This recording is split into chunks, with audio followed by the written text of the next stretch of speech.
uralkodott bent, lenyelt szavak terheláncra verte, mert kimondani nem merte.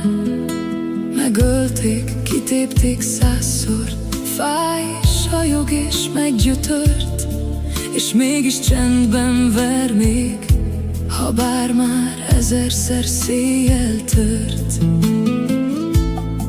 Nem attól fáj, ami egyszer volt, hanem mi újra és újra visszatér. Nem attól, amit kimondhatott, hanem mi még mindig benne él.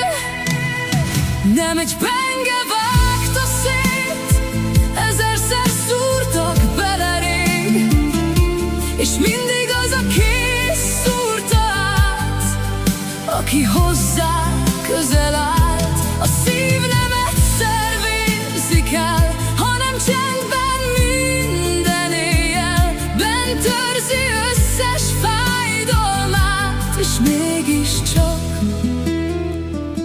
dobog tovább. Van, aki nem kér többé újat, és halkan hideg kőbe zárja, mint kiszáradt föld a nyárban, nem enged több szépet magába. És van, akinek még így is nyitva, mint víz a kövek között, átfolyik rajta minden újra, akkor is, ha már összetört. Nem az idő az, ami bántja, nem a csend, nem a távol, hanem amikor azt tépi szét, akiért még mindig lángol.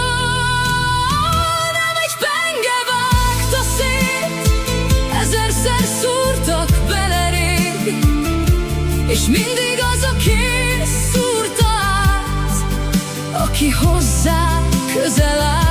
A szívet tépni nem szabad, mert éjjelente megszakadt, bent őrzi minden fájdalmát, és mégiscsak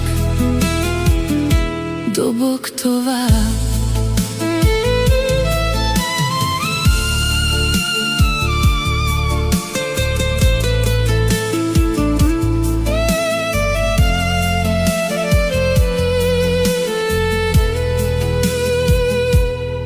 A szív nem felejt, csak csendesebb lesz, nem kér, csak viszi, ami megmaradt, és minden dobbanás mögött ott van egy-egy mélyen fájó pillanat.